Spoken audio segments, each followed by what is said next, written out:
It's a Jets game day, baby. Let's freaking go. We're going to preview New York Jets, Seattle Seahawks. It's time for game day. I'm going to lose my gosh darn bananas. Boy Green Daily starts now. Zoinks!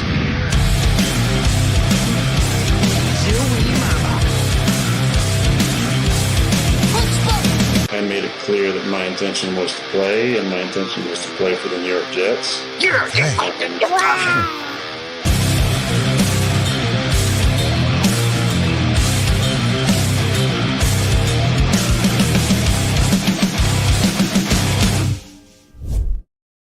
Hey, what's going on, everybody? I'm Paul Eston Jr., a.k.a. Boy Green. I'm the New York Jets digital reporter for Ebby.com. It's a bloody game day, baby. New York Jets, Seattle Seahawks. Let's friggin' go. 1 o'clock, Fox in MetLife Stadium, welcoming in Geno Smith for the first time. It's not the first time Geno Smith has played against the Jets. That obviously happened back in 2022, but this is the first time he's coming back to MetLife Stadium as a member of the Seattle Seahawks. So come on down, Geno Smith, and we're going to be previewing this game. We'll be doing it solo. Woody's on assignment today, so we'll be doing that solo, but I'm looking forward to talking all things Jets, Seahawks. We'll also open up the phone lines, and baby, it's a gosh darn game day. And shout out to mother_effing_chew for getting this party started by gifting a Boy Green Coffee Club membership.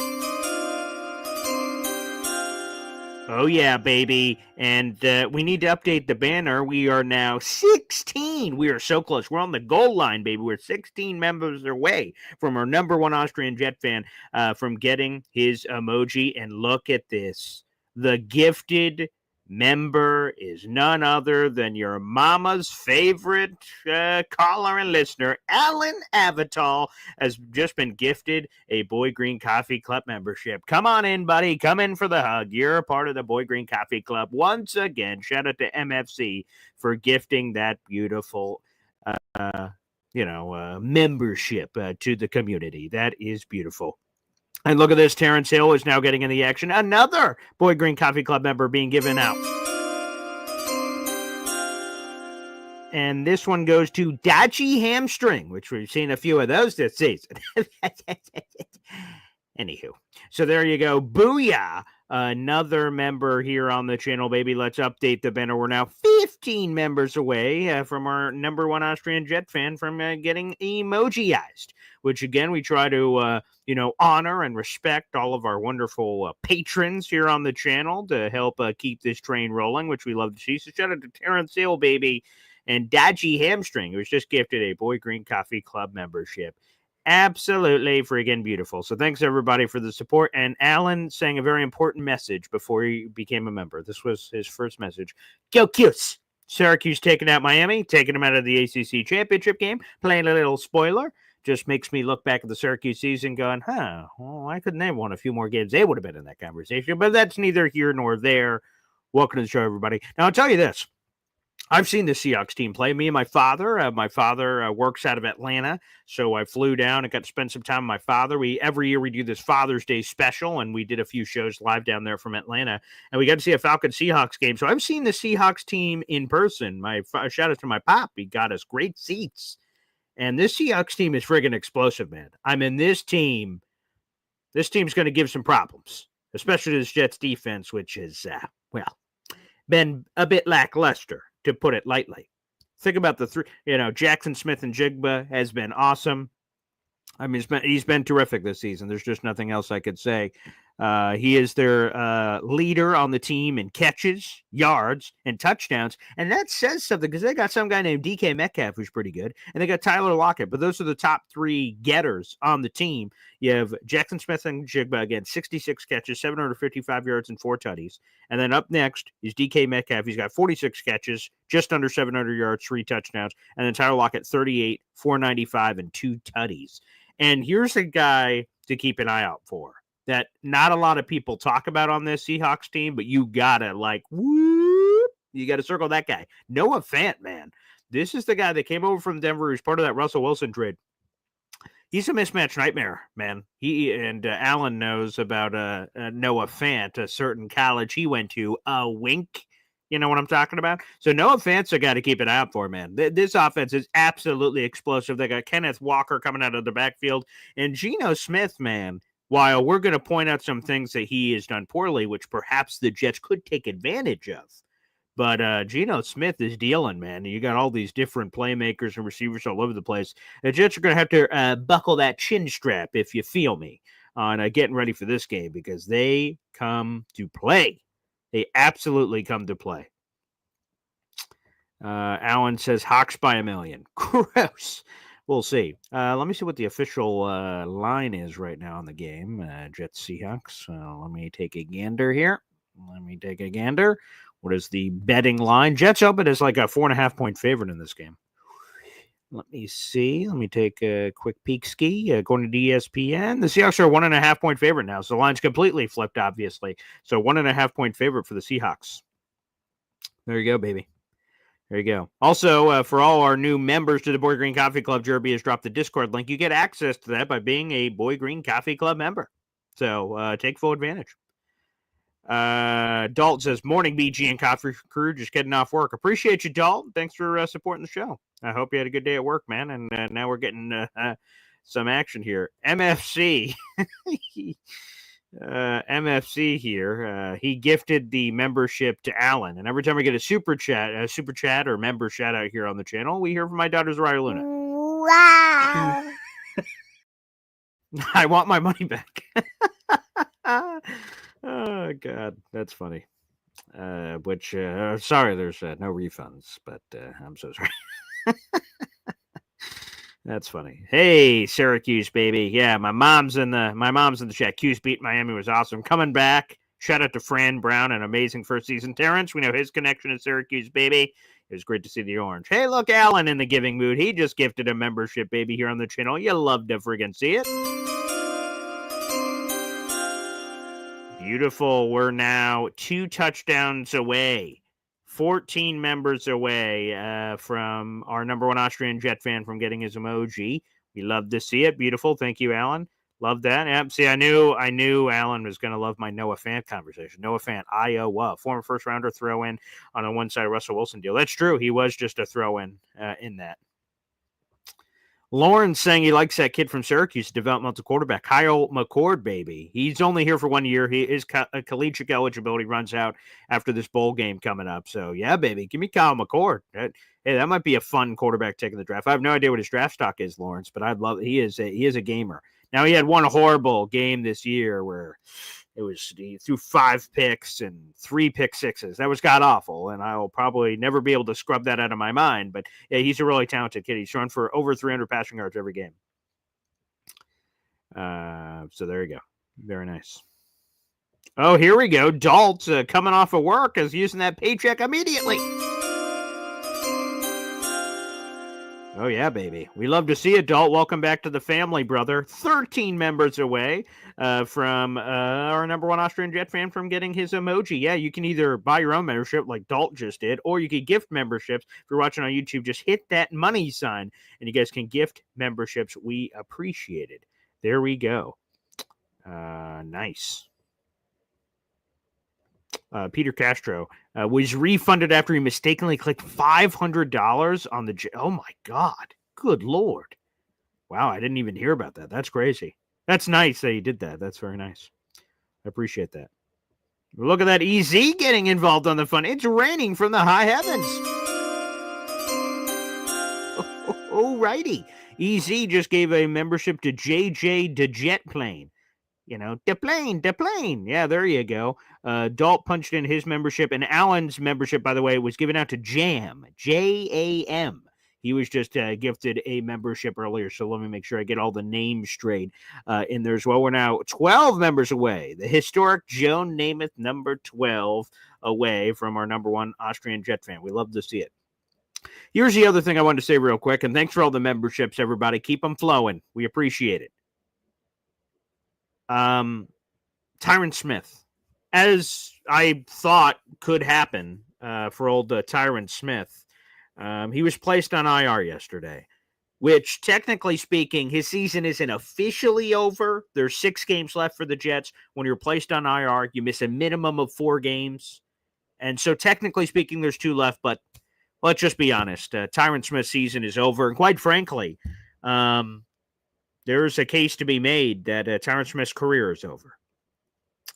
And I know for some of you, what this is going to mean, like I said, for some of you, is that Tyron Smith will just join an infamous list of Jets Hall of Famers that came here to die, basically.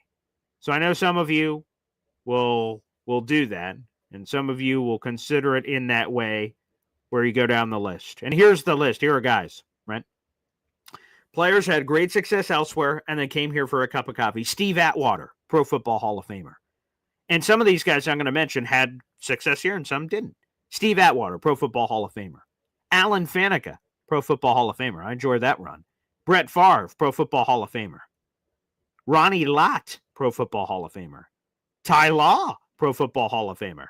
You know, you go through these legends on the list, team greats. Okay. LaDainian Tomlinson, Jason Taylor, Ed Reed, Art Monk. You know what I mean? You go through the list of guys. You go through them on the Pro Football Hall of Fame website. You go through all these guys that came here, and some that weren't Hall of Famers, right? Like Plaxico Burress or Santonio Holmes or what have you. And like I said, from a perception standpoint, a lot of us feel differently about a lot of those guys. I loved LT as a former running back. LaDainian Tomlinson was one of my favorites. For sure, that the Jets have ever had. I wear that jersey very proudly out of the closet. But I'll tell you this. Tyron Smith failing is not a surprise. It's not a surprise. Him failing, like him not working out with the Jets, was not a surprise. I'll tell you what the surprise was the reason he failed.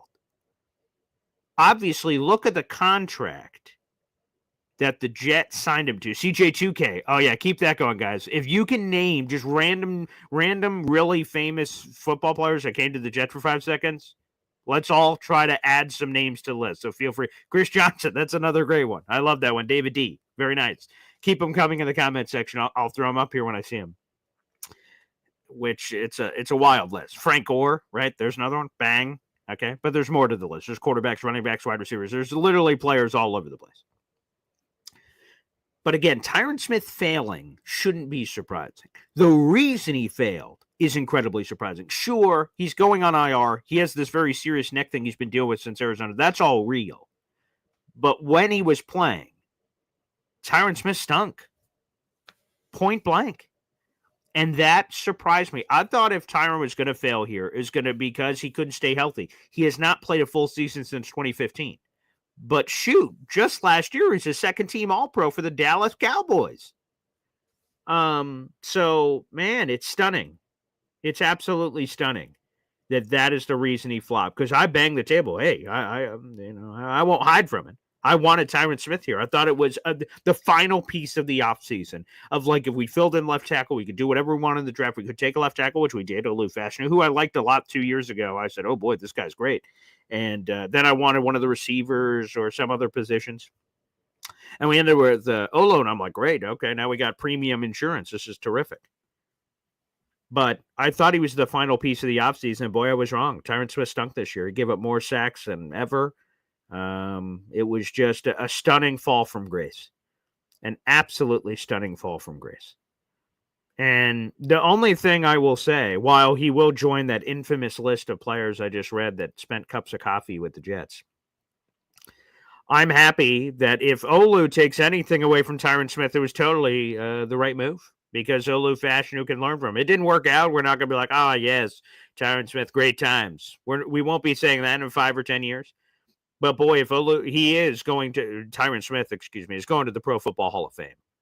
He is going to the Pro Football Hall of Fame.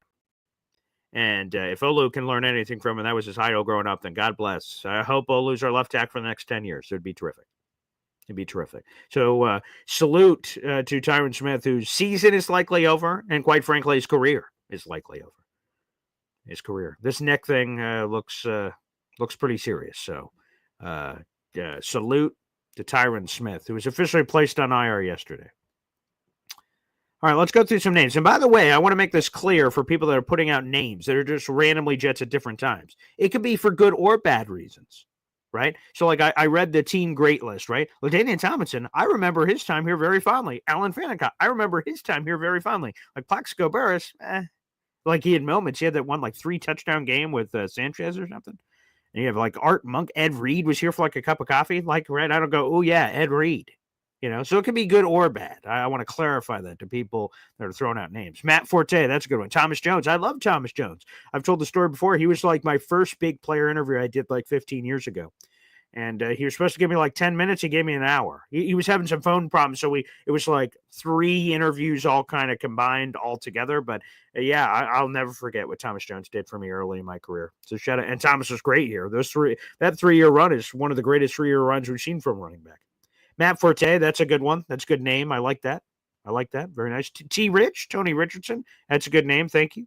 Brandon Marshall, that's another good one, who again has the greatest single season in Jets history, MFC. So a good call there. Yeah, you see, that is true. CJ Mosley may be done. He's got a herniated disc in his neck, and that is not a joke. Ian Rapport said he has a quote-unquote long way to go, so that doesn't sound close in any regard. Allen said he's still waiting for the Jets to put Brees on IR. Well, the moment has passed. That would have happened yesterday. Brees is ready to go for today. He is ready to go for today. Ronnie Lott, that's a good one. J.E. Yo Holmes, Ed Reed, that's another good one. Brett Favre, of course. Oh, boy. I know a lot of people hate that 2008 season, J.E., with Brett Favre, but boy, he had the 6-touchdown game against the Cardinals. We beat the 10-0 Titans that year. That was a super fun year. Again, I wish it would have ended better and gotten the playoffs, and God knows what could have happened. But, yeah, I remember that year fondly. There were some really cool moments. Babe Perilli, an old-timer. Okay, I like that. Nice job, Dave Briga. Sure. Kellen Winslow, the second. Oh, boy, that guy's getting into some problems off the field. Yikes. Just hit that with a Google. David Hall Jr., Michael Vick. That's another great one. That's exactly it. Yeah. Devontae Adams, obviously, is on that list right now. Le'Veon Bell. Oh, boy. Yeah, I mean, we've had some bad ones. There's no question about it. Tony Alexia, do we get a comp pick for washed up Smith? If he were to sign anywhere in a combination of other things, Tony Alexia, would be possible. I don't imagine that happening. I don't imagine that happening.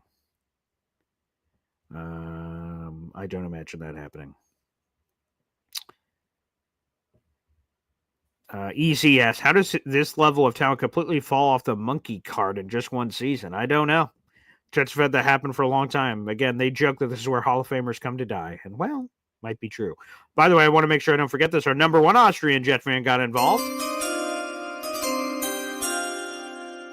11 members away from our number 1 Austrian Jet fan from getting his emoji baby. Thank you, everybody, for helping support the show. Your guys' contributions help keep the lights on here, so much, much appreciated. Thank you so much. NY Jets Indy. Hey, now, you just got gifted a Boy Green Coffee Club membership. Shout out to our number 1 Austrian Jet fan for gifting that baby. Super cool. And by the way, I just want to say this real quick because, the month of November is over, thankfully, for the New York Jets. The month of November is over. We are now in December. It's December 1st. How will we remember the month of November? Well, the Jets got blown out 31-6 by the Arizona Cardinals, and then they lost excruciatingly last second to the Indianapolis Colts. Those were the 2 games in the month of November. How about this? Our last win was Thursday, September 19th. Or let me rephrase that. That's not true. We beat the Texans. So we have 1 win. That was on Halloween, Thursday Night Football. And then the last win before that was Thursday, September 19th. That is 1, 2, 3, 4, 5. We are 1-7. 1, 2, 3, 4, 5, 6. We are 1-7 in our last 8 games. Good night. From the 10-9 Denver Broncos loss. Ugh, that one still bothers me. Minnesota 23-17. We had a chance to win that at the end. 23-20 Buffalo, 2 Greg Zuerlein missed kicks. 37-15 Pittsburgh, we were up 15-6. We had control of the game, and then we blew it. At New England, somehow we lose 25-22. We beat the Texans that crazy game, 21-13. We got blown out by the Cardinals, excruciatingly lose to the Indianapolis Colts. We had our bye week last week. It feels like a long time since the Jets have played football, and now we have the final 6 games. starting off at home against the Seahawks, and then we travel to the state of Florida for games against Miami and Jacksonville. Just unbelievable. I mean, it's just been an unbelievable season. I mean, a season from hell. Good Lord. I mean, unbelievable. Absolutely unbelievable season. This has been one for the ages, folks, and I'm glad that we've gone through it. FL Phil 98, Braylon Edwards, who I love that trade. I was back in high school when they traded for Braylon Edwards for a third and a fifth, and he got in some problems in Cleveland. And Braylon was a great Jet, man. The touchdown where he's pulling multiple Patriot defenders into the end zone, super cool.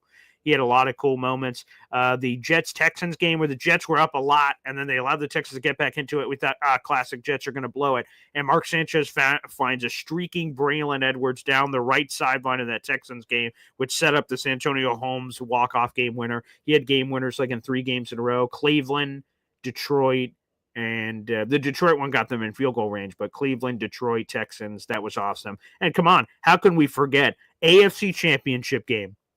First half, Mark Sanchez takes the snap. Dwight Freeney spin moves into him. Mark Sanchez pump fakes, shifts a little to the left, and then whoop, finds a streaking Braylon Edwards touchdown. And I think the Jets went up 17-6 at that moment. And I'm like, holy, and I remember saying it, holy friggin' crap. We're 1/2 away from the friggin' Super Bowl, baby. I'm going to remember Braylon Edwards very fondly. So this list, like I said, includes people that are both had good and bad runs. Oh, wow. Terrence says he was at the Week 1 Miami game where Brett Favre made his debut. I remember that Jericho Cotchery touchdown. Brady breaks his leg, and everything seemed to line up. No, sorry, Brady, your leg broke. But, that his leg breaks, he has a torn ACL in Kansas City. The Jets have Favre like, whoa, this is our season. If it was ever going to happen, it's right now. And then, ironically enough, Miami is the team that ends up beating us at the end of the season with Chad Pennington to win the division. Bastards. Speaking of Miami, Jason Taylor. I thought Jason Taylor had some moments here. I enjoyed Jason Taylor and his daughter, Joy Taylor. Yes.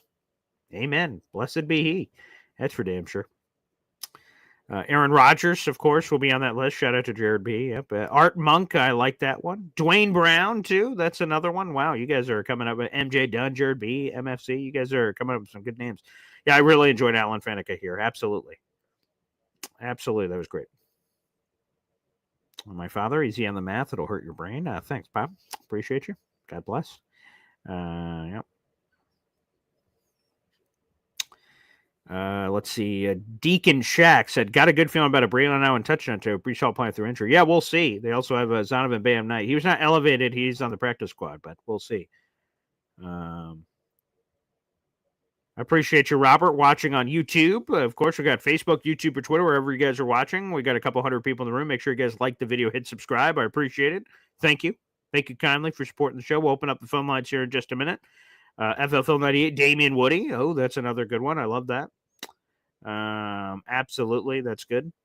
Yeah, I love Damian. Now he still represents the Jets now. That's pretty cool. Easy thinks we'll be 5-11 this year, just enough to screw us in the draft. All right, maybe. Joy Taylor's his sister. Oh, whoops. Oh, sorry, Jason. Joy Taylor's sister of Jason Taylor. Whoops. I thought that was his daughter. Okay, that makes more sense. Whoopsie. Jumbo Elliott. Okay, yeah. Brian Cox. Okay, I guess. Michael Dunsing comes in and says, Thomas Jones has got to be one of the most successful Jets trade we ever did. The Brandon Marshall one was very fruitful. Braylon was fruitful. Yeah, there's been some good ones. But Jets 830 asked an important question. When is our defense going to show up this season? Well, now would be a good time, that's for sure. I just can't believe. Hassan Reddick, what a nightmare. This guy has half a sack. Unbelievable. And then Will McDonald said no sack since Hassan Reddick showed up. Well, how is that even possible? Unbelievable. All right, let's get into some nuggets here before we open things up. Couple of things here. Let's get a couple of things here. So, again, salute Tyron Smith. Likely the end of the road for the young man. Not young. He's older than me, but you get the point. Yeah, how about this fun fact? Shout out to Rich Samini. He says it's probably likely that neither the Jets nor the Seattle Seahawks will score a touchdown on the opening drive. They're among 7 teams in the NFL that have not done it. Can we get that? We always talk about the zombie Jets team is always sleepwalking through the first half. They, nor the Seahawks for that matter, have had a touchdown on an opening drive. Now, it might happen for the Seahawks because the Jets defense has sucked, but can we see that from the Jets? The Jets are averaging an NFL worst 15.5 yards in their first drive. Think about that, people. The Jets are averaging a league worst 15.5 yards in their opening drive. That's it, according to ESPN research. Over the last 5 seasons, the only team with worse marks are the 2023 Jets. Can you imagine that? Right? The Jets stink so bad they're last in the league in yardage on their first drive. And there's only 2 teams that are worse than that. And one of them are themselves last year. And then the 2021 Titans. Good Lord, man. Come on now. Jesus, Jets. And here's the thing, man. Here's the thing. Those are supposed to be your best plays. It's scripted. For those who don't know, the NFL, it's scripted, right? The first 10 to 15 plays on a drive are scripted. Those are plays you as an offensive coordinator, the quarterback, everybody knows what the plays are. Like, here are the plays we're going to run. Okay? These 10 to 15 plays, this pocket of plays right here is what we're going to run. They practice them all week. They're like, okay, this. So they know everything they're going to do. And guess what the defense is? And they're like, oh, I don't know what plays they're going to run. But the offense knows. And even though the offense knows and they have this script, their script sucks. It's literally the worst in the league. 15.5 yards is the average distance traveled on a per drive basis for the New York Jets. That is just like mind-numbing. So burn the script. Do something to the script, for God's sakes, to fix it. My God. Terrible. By the way, here's something I didn't know. Shout out to Rich Cimini again, right? So Leonard Williams, right? He gets traded from the Jets to the Giants back in 2019. Now he's on the Seahawks, and the Jets are playing against the Seahawks today. When the Jets traded Leonard Williams to the Giants, they got a 3rd and a 5th rounder back. And I didn't remember what the picks were used on until Rich had it in his piece. The 3rd rounder was used on Ashton Davis, and he's been very meh. I'm a big Ashton Davis guy, but he's been very meh. Very meh. He's still on the team, I guess, so that's something. And then the 5th rounder was Michael Carter II. Leonard Williams got us Michael Carter II, who just became the highest paid nickelback in the league before the year. So, full circle. There you go. There's a little fun fact. For you. I love this comment from, let me get this one up, from our number 1 Austrian Jet fan. So the Jets placed Tyron Smith on IR. That's a shame. He's probably done for the year. In a corresponding move, the Jets activated Xavier Newman, our backup offensive lineman, to the roster, which, again, I talked about this on the show with my father yesterday. God bless. I was down in Atlanta when me and my dad watched the Jets-Steelers Sunday Night Football game. After the Seahawks-Falcons game, we got back to the house, the apartment, and we watched Jets-Steelers. And that was a very scary moment. Xavier Newman gets hit on the sideline after an interception. I think it was a Garrett Wilson doink-up interception. Xavier Newman gets hit. He's laying on the ground motionless. And I'm like, oh, my God, is this guy okay? And he had to be carted off the field. And, like, when you get a neck, spine, any of that kind of stuff, that's scary stuff, man. And so Xavier Newman not only has returned to practice, he's back on the 53-man roster. He's taking Tyron Smith's spot on the roster. So God bless, man. Football is a dangerous sport. We all know what we're doing when we're getting into it. But I'm glad that he's back on the field. So, amazing. Thank goodness. We've had a lot of scary injuries this year. So, Xavier Newman, is back on the roster. That's news. But one other news that number 1 Austrian Jet fan is mentioning here. And I had the name better as soon as they got him, but, they acquired this young man in September, Kene Nguanu. He was acquired by the Jets back in September on the practice squad. And he is a running back technically, but I don't think that's where he's going to be utilized. He's been on the practice squad the entire time, but the Jets have elevated him temporarily for this game. And after this game, he'll revert back to the practice squad. But to me, can this give some juice to the friggin' return game? I'm curious. So number 1 Austrian Jet fan says, curious if he will be the return man. I am too. I hope so, because no offense, but Isaiah Davis has been lackluster, and X has had a couple of moments where you're like, ooh, but it's been mostly nothing. Give me Kene Nguanu, and let's just see what happens, man. I'm all for changing it up. So that was another move I saw yesterday, and I'm praying to the lords above. I'm like, please give us a little juice in the return game, please. So number one Austrian Jet fan, I am absolutely rooting for the same thing.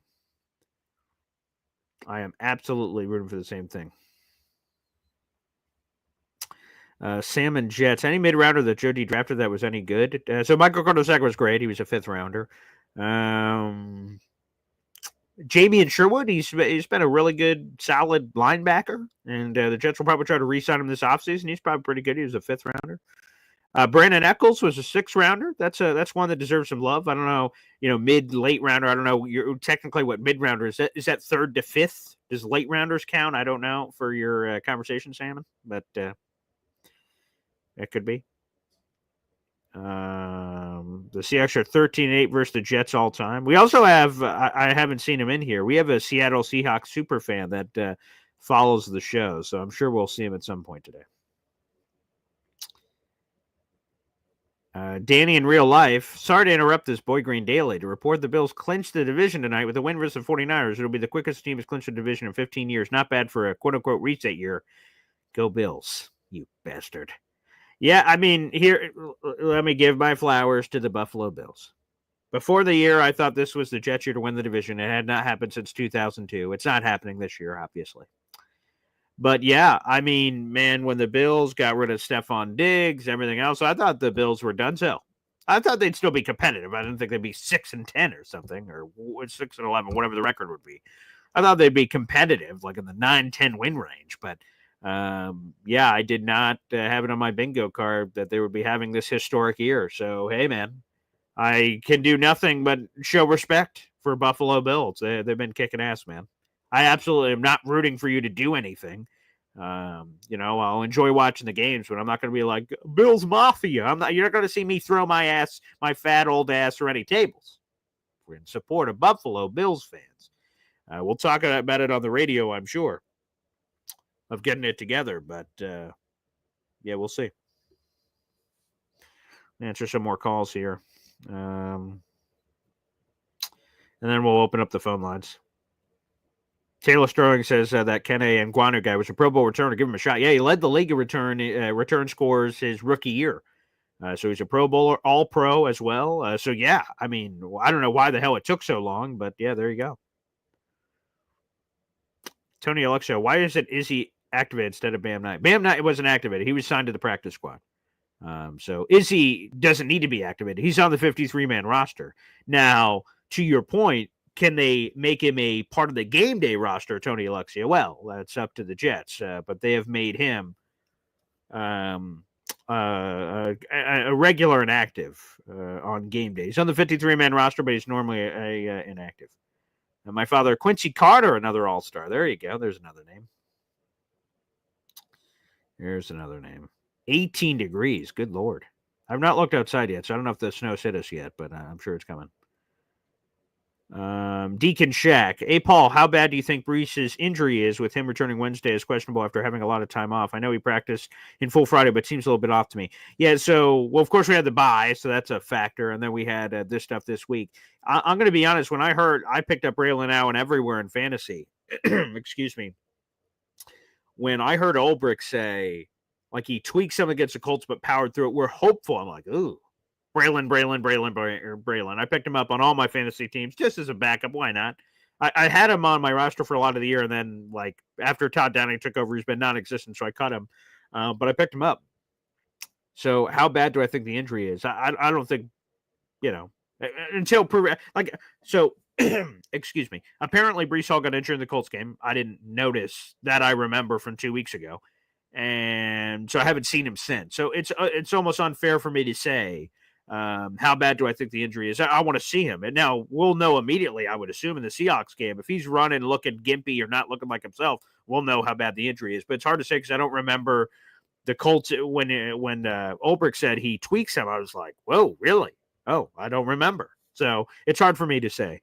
But, I mean, at first, when I heard the injury, I'm like, oh, boy, Brees ain't playing this week. We're getting the Braylon Allen show. Okay, let's see what the kid has. And then by the time it all came around, Brees is playing. So we'll know during the game, Deacon. I wish I could give you a better answer right now, but I don't. Allen, is there really 2 to 3 3 feet of snow expected in Buffalo. I saw Buffalo Bills people were all shoveling out the stadium, so it looked like a ton of weather, to be honest with you. Yes, Josh Allen and his beautiful fiance Haley Steinfeld got engaged. So shout out to Josh Allen. There you go. The Buffalo Stadium is full of snow right now. I saw it. Yeah, they were shoveling snow out. Danny in real life, sorry if I missed it, but thoughts on Cam Ward versus Q. Oh, yeah, I did not talk about that. So thank you, Danny, for the question on Twitter. Yeah, Cam Ward, man, he's an exciting player. He made a lot of big plays, and I've apparently heard the narrative of Miami because I haven't seen every Miami game this year. I've seen a bunch of games, but I've not seen all the games. And one of the narratives I heard with Cam Ward is like, hey, he can't. What of people say about him is he can't score 50 points every game. Like it's not all him. Excuse me. Like the defense is stunk and giving up all these points and things of that nature, which has opened things up. For him to score a lot of points, too. I mean, Cam Ward looks exciting. If I was going to see, and we'll see, maybe Syracuse plays Colorado. Maybe we get Syracuse Colorado game in a bowl game. That'd be fun. I don't know what their possibilities are. I haven't looked at it yet, but of the quarterbacks I've seen, if the Jets are going to dip their toe in the waters on somebody, it'd be Cam Ward, man. He's fun. He's elusive. He's electric. He makes big plays. He seems like he's got a rocket arm. Seems like he's very elusive. He doesn't go down on first contact. He was breaking arm tackles all over the place against Syracuse. He seems like an exciting player. So I don't know where he's going to go in the draft. The Jets right now, I think Tankathon have them at 6th. So we'll see what Jets team are we getting. Are we getting a Jets team with some life coming out of the bye, and then maybe they're out of the Cam Ward sweepstakes based on wins? Or does this Jets team keep losing? Like I said, they have one win in the last 2 months. That's an uncomfortable truth, but it's true. It's one win in the last 2 months. So, if they don't win, I guess it's Cam Ward watch. But yeah, I was really excited to see him, Danny, to be honest with you. I was really excited to see him. He looked great. My Syracuse wins, hallowed be thy name. That was cool to see Syracuse win, but Cam Ward looked great. Yeah, I didn't stay away from that game going, Cam Ward, I'm not sure he's the guy. Like I wasn't feeling that way at all. So shout out to old Cam Ward. Yeah, he was making some plays. Plays with his feet, plays with his arm. Yeah, he's a talented kid. We'd be lucky to have him. Jets would be lucky to have him, that's for sure. All right, let's do this. We'll take a quick phone call break here with our HEP song, and then we'll open up the phone lines, get your game day calls here. Jets, Seahawks, 1 o'clock. Of course, we'll be live for our post-game show coming up. Somewhere in the ballpark of depending on what happens. We could have a post-game show very quickly. It could be an hour after. It could be 2 hours after. We've been a little bit more flexible this year as far as that's concerned. So we'll have the post-game show shortly after the Jets-Seahawks game. But we'll open up the phone lines next after this. Boy Green Daily, Boy Green Daily, Boy Green Daily. Talking just football, man. Boy Green Daily, Boy Green Daily, Boy Green Daily. The New York Jets Football Club. Wow. Offense, defense, special teams. Watch the Super Bowl season with Boy Green. J-E-T-S. Jets. HEP, baby. One of the all-time greats. And thanks for the questions, everybody. Keep them coming. We got over 300 people in the room. Make sure you guys like the video, hit subscribe. We are live every single bleeping day at 7:30 in the morning. And as NY Jets FL likes to call it, Jets post-game therapy, which is basically what it's been for the last 2 months outside of that random Halloween night. So it's been a lot of therapy. Maybe there'll be more therapy today. Maybe there'll be more touchdowns. I'm feeling good. My prediction, by the way, I forgot to give that. I said it yesterday on the show. But 23-16, I got a Jets dub, baby. Coming out of the bye, this is Aaron Rodgers' best chance to look as good as he's going to look. The Seahawks team is explosive. It won't be easy by any means. But I hope it's a fun game. I hope we don't come out like zombies. I hope the defense shows a spine. I hope our big-time players make big-time plays. Brees, Garrett, Devontae Adams. Hope Aaron makes some plays. Looks a little fresher, more on the move, which is something Ulbrich sort of indicated. So yeah, I got a 23-16 Jets victory, but also let your guys, as I'm seeing predictions are coming in, wherever you're watching, Facebook, YouTube, Twitter, drop your predictions. We'll throw a couple of them on the screen. So let them fly from the high heavens, baby. And also, make sure you guys like the video, hit subscribe. That's a free way to contribute. If you'd like to join the Boy Green Coffee Club, you can do so. That is the YouTube link down below. Join the Boy Green Coffee Club here. It's only $2.99 a month. If you'd like to call into the show, the phone lines are now open. That is a pinned comment on YouTube. If you're watching on Facebook or Twitter, you have to hop on over to YouTube. If you'd like to call into the show, feel free to do so. Take full advantage of our calls. I would love to see it. Feel free. Also, you guys get gift memberships. If you hit the money sign, if you're watching on YouTube, final option. There's super stickers, super chats, all kinds of things. But final option is gift channel memberships. Click that. Click gift channel membership, and you can hop right onto the show. All right, let's jump on over to the phone lines. My father is chiming in. Pop? Hey now. Good morning, Boy Green. Yeah, good to see you. Good to see you. Hey, tell me the story of why you have that particular Madden game in the backdrop of your set. Well, of course. That's a good question. That's good. Of course, it's our guy Antonio Brown, one of the greats. But really, this one in particular is because this edition of the game, and I'm not an Xbox guy either, but this edition of the game is autographed by Brandon Godden and Charles Davis. And as you know, Father, and hopefully we'll be able to rekindle the flame, so to speak, is I collect a lot of items for charity, and we auction them off for the Wounded Warrior Project. 100% of the proceeds go over there, and I'm very humbled that my last, whatever it is, 10 years in the business, I've been able to make a lot of connections in the sports world. For people that don't know, and those people have sent in items to auction off for charity, which we turn around and do. And we've done shows before. Now, COVID unfortunately stopped all that because that complicated a lot of the delivery of items and things of that nature, unfortunately. So I've not done one of these charity events since beforehand. But long story short, sometimes I buy the items because I want to donate to the charity to help out, and I get a cool item out of it. So it kind of works out for everybody. And yeah, Brandon Gott and Charles Davis are two people that have been very generous with their money and items that they've donated before, and so I wanted kind of like a piece of them, and they did send me this. They signed, you can see Charles Davis and Brandon got in there, the play-by-play and color analyst. Charles Davis, Sir Charles Davis of NFL Network. He's joined the show a lot for draft coverage and things of that nature. So it's sort of random that it's Antonio Brown. It just happened to be the year, I guess, of whenever they were, what is it? Madden 2019. So what's that? The year of 2018, probably, I guess. I don't know how far back we go on those, but either way, it's super cool. Super cool. Seems like the Madden curse played out that year as well. But that was the long story long, by the way. What did I say? Did I say long story short? Yes. Oh, well, there you go. Anyways, I think the key to victory for the Jets is shutting down KW3. He's had a below average season for him. He's missed a few games due to injury, but that really, you don't want the Seahawks to be balanced. You want Geno to throw the ball this year, 12 and 12 on the interceptions, touchdowns. You want to make him throw the ball around. He gets a lot of yards, but, you don't want to throw it to DK Metcalf, just for the record. On Madden, he's got like a 99.9999 jump. And the spectacular catch and all that stuff. Yeah, I think so. Yeah. So I don't know what button that is. There's just a DK Metcalf button, I guess, because otherwise the up, down, left, right, triangles, whatever.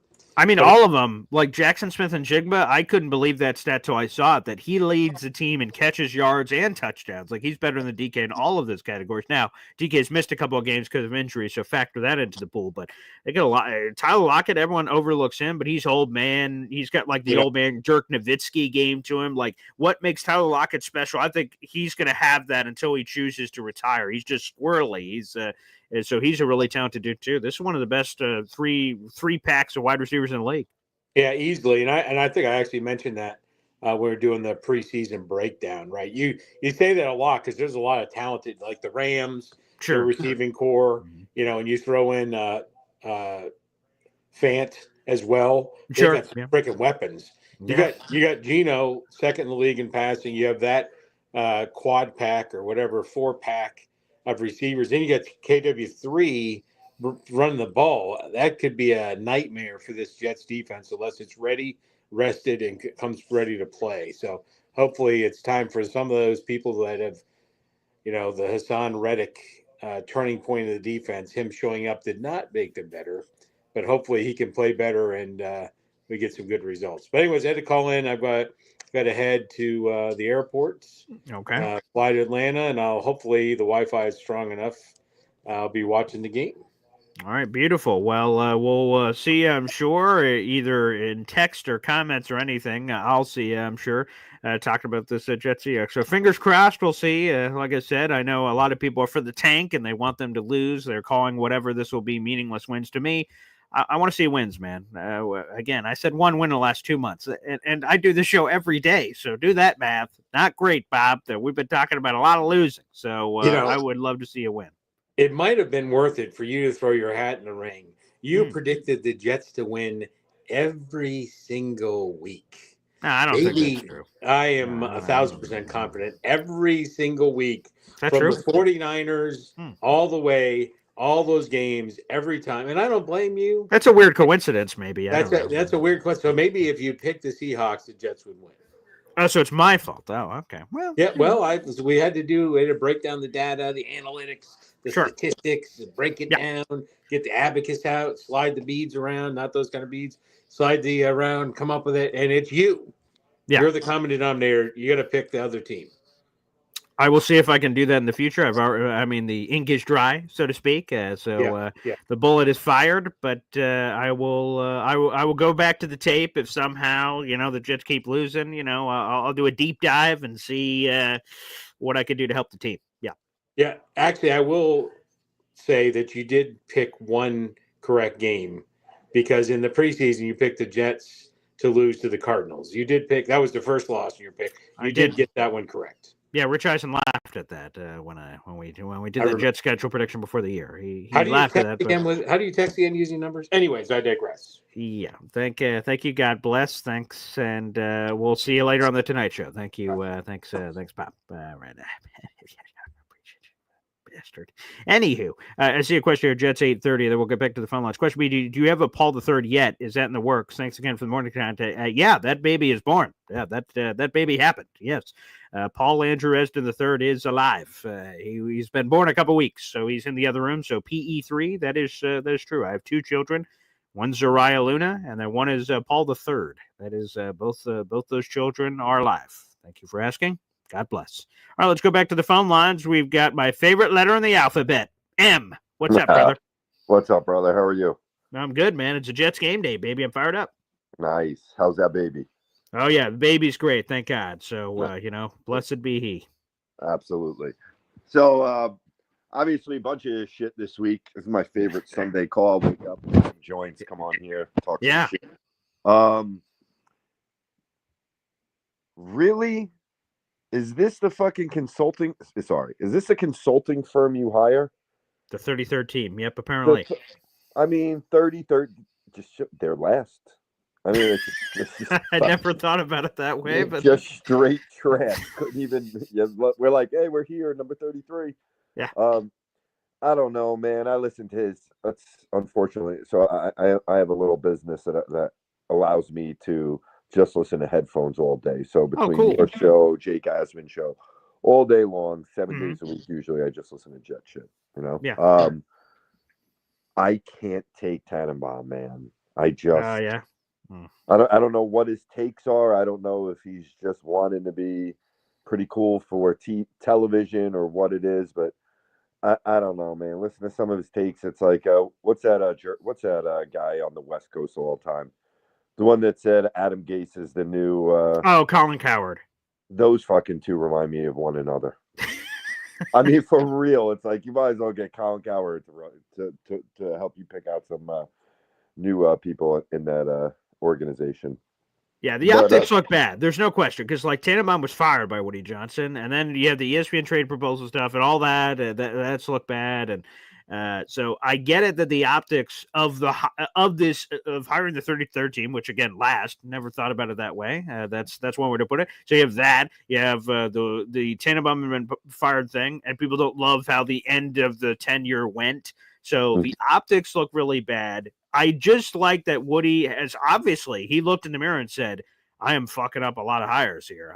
I need football people in the room basically to assist with this. So I appreciate him coming to that realization and not just wild hiring himself because he was a little trigger happy this year. So I appreciate that effort. But yes, the optics don't look great. Yeah, for sure. And it's like, hey, listen, you have to know what your weaknesses are. But his is like, man, he's looking in the mirror and he's all fucked up from the night before. And he's like, I can't do cocaine anymore. He's like, you know what? I'm going to do meth. Like it's just, I don't know. It's just, I respect the fact that you don't know what you don't know and you need to hire new people. But I don't know. We're just cursed. We just got to hope that they get it right, which, again, for different people, that hope level will be a little stronger or weaker based on their feelings about it. But, yeah, I'm just hoping that they finally get it right. And I hope that this 33rd team, which is MFC, is chiming in here. He's saying 33rd team is compromised of all these football people, deep football connections. Bill Belichick consults with them, blah, blah, blah. I'm good. I'm glad Woody hired them. But, yeah, to me, I just hope that, again, the football people, they're not making that. That's a good thing for me. Tannenbaum's not coming here and saying, let me, I nominate myself. I'm the next general manager. Wait, what? Plot twist? Yeah, no, thankfully we're not getting any of that, but hopefully the information just can help them make a more informed decision. That's what I'm hoping for, at least. I mean, listen, I agree. I mean, at the end of the day, you always need, if you're the smartest person in the room, you're in the wrong room. Right. I get it, but I just, I don't know. It's just typical fucking Jet fashion. But today, I don't know. Do you want to, I always want to win. It ruins my week when we lose, regardless how shitty we are, Mm-hmm. But fucking Geno Smith. It's like Sam Darnold, We just, I'm hoping to, and I don't think we'll get Sam Darnold back, but can you imagine? It's like, you pull out the old jerseys. We sent the little boy, the boy away to go to camp and get better. After 6 years, and he comes home a man. We're like, whoa, a man. There's Sammy. Yeah, wow. What a plot. If he really signs here, and it'd be some crazy deal too. It'd be like $100 million or something crazy on a 3-year deal, like a Baker Mayfield contract. And that would just be a wild plot twist. That if he would have told me, something fucking ridiculous. Yeah. Something. What a waste of time. But listen, man, enjoy a Jet game. Sorry to ramble. No. Have a great week. Enjoy them babies. All right, man. Happy Thanksgiving. Yeah, thank you, Em, and same for you. Happy holidays. Yeah, that's boy, would that be a play? As we're slapping Sam Darnold on the ass to Carolina, that someone said, "Hey, Paul, I just came back from the future. Let me hook you up with something." I'm like, yeah, sure. What's up? You're going to sign Sam Darnold in 6 years to a $100 million deal. Huh? What? Yeah, he was the franchise quarterback the whole time. You were right. It was just 6 years late. Oh, Jesus. Oh, great. So for me, it's interesting, though, because we'll see who the staff is. Would the Jets want Sam Darnold? That's an interesting question. And would Darnold want the Jets? We go, fuck you guys. I'm not coming back there, you bastards. Because I imagine old Sammy, excuse me, is going to have options. I would imagine if the season keeps happening the way it is, unless it, goes off a cliff, he's probably going to have a lot of options. So we'll see. Sam's young. He's 27, So yeah, he's having a really good year. You see those flashes though of old Sammy when he has he's been on that interception streak the last couple games. You're like, ooh, there he is. And then, but the most part, it's been pretty good. He's around a great offensive staff with Kevin O'Connell, so you got to give that love there. But yeah, and by the way, Geno Smith, I said it earlier. Shout out to Rich Amini. This is the first time not Rich Amini, maybe. No, this is the first time that Geno Smith has come back to MetLife Stadium. The first Jets Seahawks game was 2022, which was brutal. That was the Mike White year where the Jets went to Seattle and our playoff hopes were alive, and then they were crushed. We were unprepared. It's time I've ever heard that before with this regime, and just weren't all together. So I'm hoping we see some chutzpah. If they're sleepwalking again, that's not a great sign for the final 5 games after this one. We have 6 games left. This should they should be as healthy. They should be as rested. They should be as fired up as God knows could possibly be. They've had 2 weeks off. They have the bye week and then this full week coming in. So 2 weeks of no football. Shoot, we should see a renewed, revitalized Jets team. We'll see if we actually see that. All right, let's go back to the phone lines. Let's go to our resident OC, Easy, here on the program. What's up, Easy? Best place for Sam Darnold to go is the Rams, so he can take over. Okay, yeah, because Stafford could be gone. Stafford's getting old, and he could just sit there and just continue to study on, and Yeah, that'd be a great play. He's from there, isn't he? Is he from Yeah, Southern California. Yeah. He went to USC, That would be the best fit for him.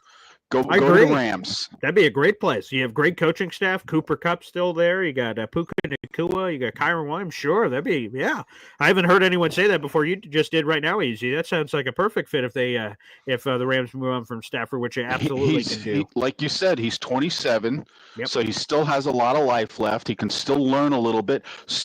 How old is Stafford? Like 36, 37 now? Yeah, he's probably up there now. Because remember, he was. I mean, I don't have to tell anyone else this. He was the number 1 overall pick when we took. Sanchez. So that was back in 2009. Yeah, he's 36. He turns 37 this offseason. Yeah, so I mean, I don't see Stafford playing until he's 40. You know, yeah, maybe not. I don't think. Yeah, I mean, he's a good-looking boy. I mean, he could get into acting and all sorts of stuff. You know, you don't need to beat the crap out of his body anyway. He got his Super Bowl win. So he's got nothing to prove anymore. And this way you get Sammy there and integrate him into it. And I think it's a perfect fit for Darnold. Yeah, like I said, Stafford and the Rams renegotiated his contract. So both sides are going to come together because there's no guaranteed money left after this year. They're going to come together and say, let's do this thing again, or let's cut ties. And then Stafford will become a free agent or traded or what have you. So what's going to happen? By the way, we've got a quick question here from Dan Hobbs. He says, what's for breakfast today? Is he instant grits? ? I'm on liquid today because I'm getting a colonoscopy tomorrow. So that's right. I started on the liquid all day, and then I got to start drinking the garbage tonight. So you're not going to the bar then for the game today, I'm guessing. I'm not going to the bar for the game because of my front tires. I ordered tires. They were supposed to be here yesterday, and they didn't come. And I don't want to drive on those tires. They look good. But apparently the inside edge, the belt started showing. I was like, whoa, I didn't even notice that until I did something. So I'm not driving on that car. And I couldn't avoid the temptation. If I was supposed to be on this clear liquid diet and I went to a bar and there's wings and food and beer, and you're like, oh, boy. I couldn't resist. I would screw up the entire thing. Well, I would probably go to the little Chinese place next door, tell the waitress that I'll throw her a tip anyway, and just drink some wonton soup without noodles and stuff. That's all. Okay, yeah, there you go. Well, way to pivot. See, I'm on. I got my coffee here. Okay, nice. Okay. And I got some beef stock here.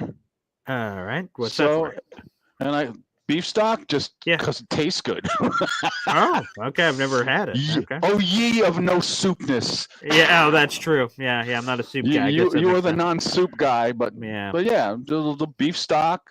So then I got my black coffee. Can't have any kind of cream or dairy stuff today. Okay.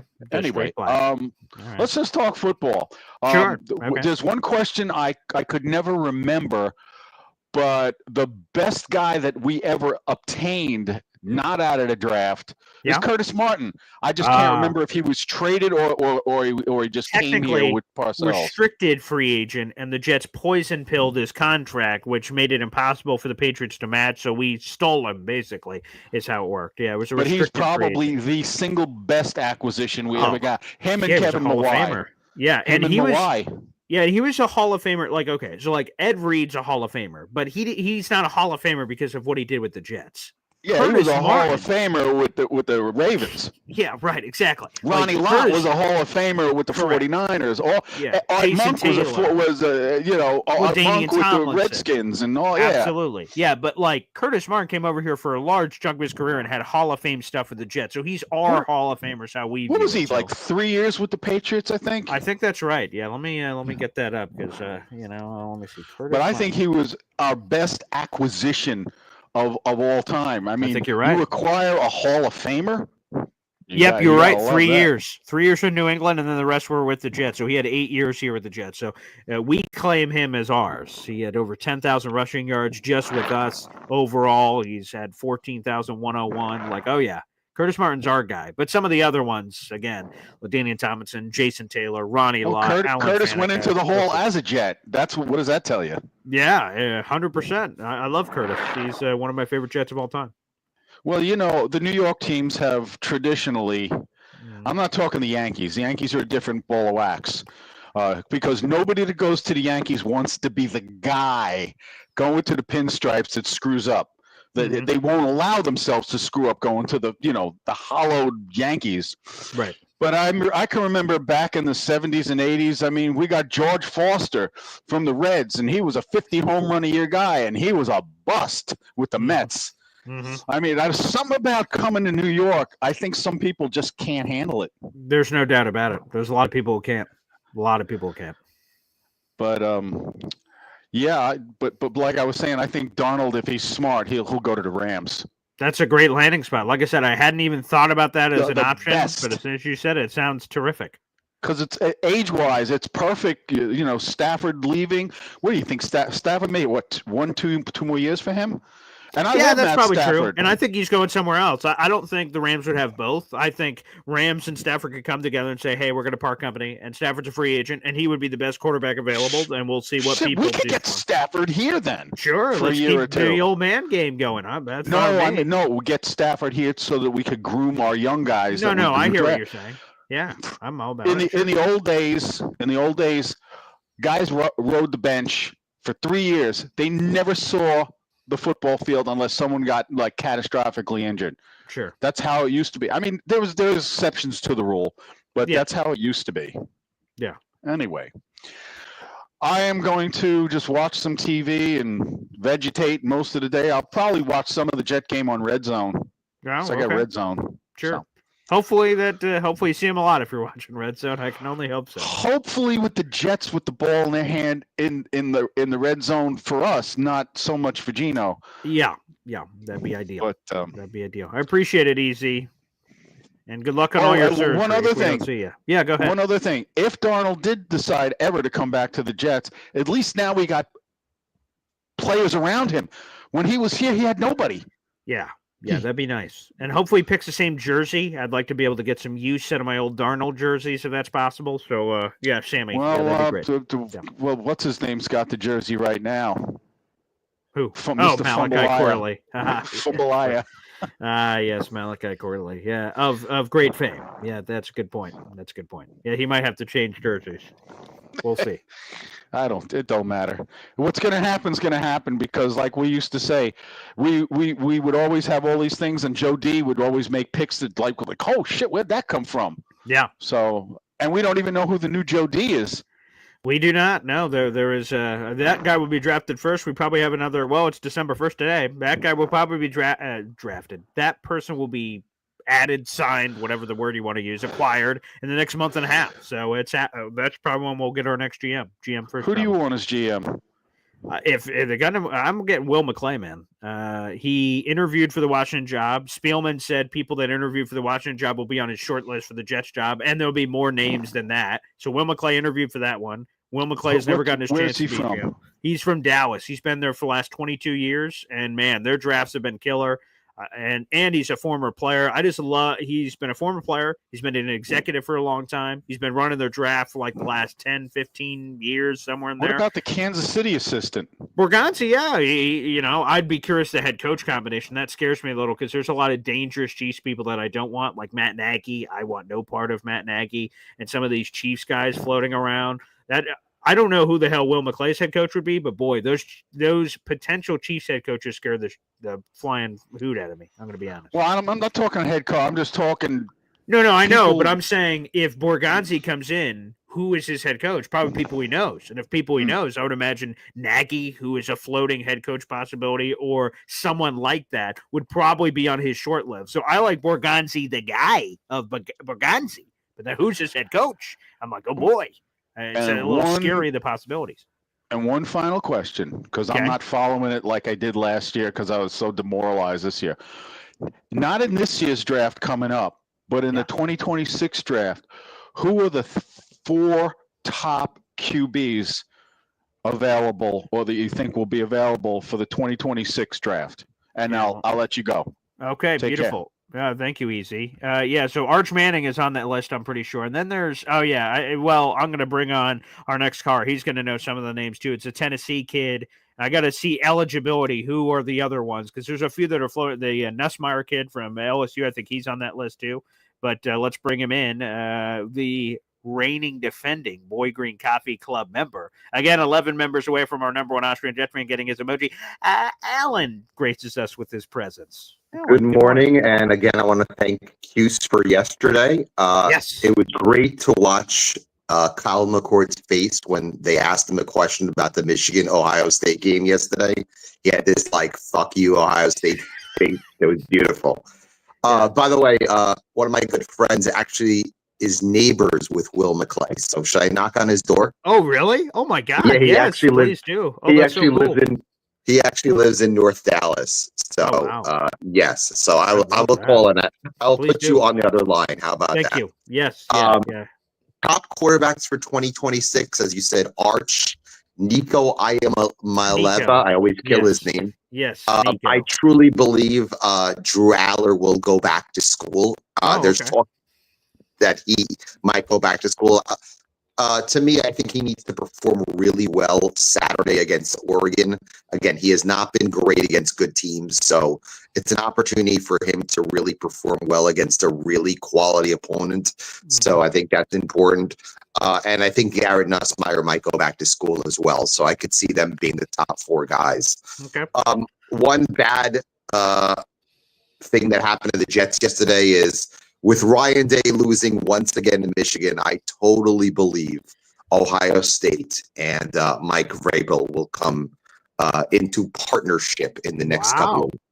I think that's where he ends up. I think Mike Vrabel will go back home. He played at Ohio State. Yes. And I think there's talk about him going back there to be their head coach, especially after Ryan Day and his Buckeyes shit the bed once again. Wasn't that his first? I don't remember because I don't have it in front of me. Wasn't that Vrabel's first coaching gig? Was Ohio State like an assistant, not head coach? I believe he was an assistant before he. Yeah. So I think they need a new voice, unless somehow, some way Ohio State runs the table in the playoffs. And wins it all. There's talk about Ohio State being an 8 seed. I think I read this morning that there's a good chance it's Tennessee at Ohio State. Week 1 of the playoffs. Wow. So Tennessee would be the 9th. Tennessee would be the 9th seed, and Ohio State would be the 8th seed in the first round of the playoffs. So that's what I was reading this morning. And as far as Syracuse is concerned, bowl game, the latest I read was that Syracuse, Minnesota at the Mayo Bowl in Charlotte. That's the one thing I read. Maybe that changes. Sure. I also read that Colorado BYU at the Alamo Bowl was another thing that we talked about. Makes sense. Yeah. All right. Yes. As far as today's game is concerned, I don't see any changes in that defensive line that will be able to stop Kenneth Walker. That's just a really, really bad matchup, especially in 25-degree weather. I can see Kenneth Walker just running crazy against the Jets defense. I know you mentioned that Breece Hall might come back and that he's actually activated today. Yes, yep. He's good to play, he says, and the Jets say. Why?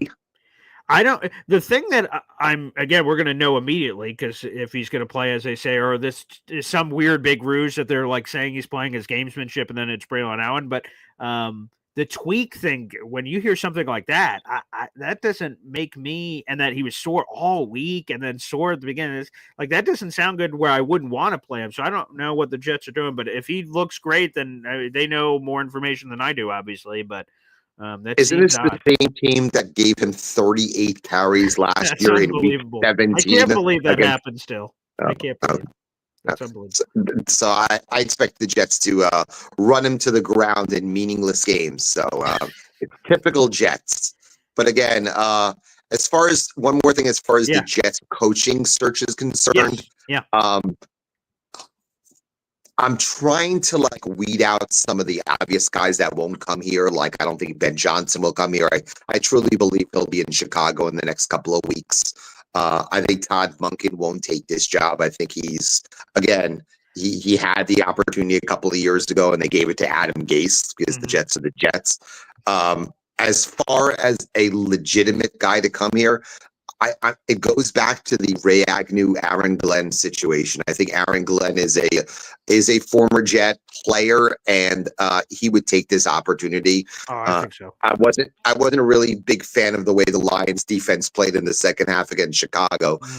They were playing with a bunch of backups, but it seems like that might be the most realistic partnership going forward.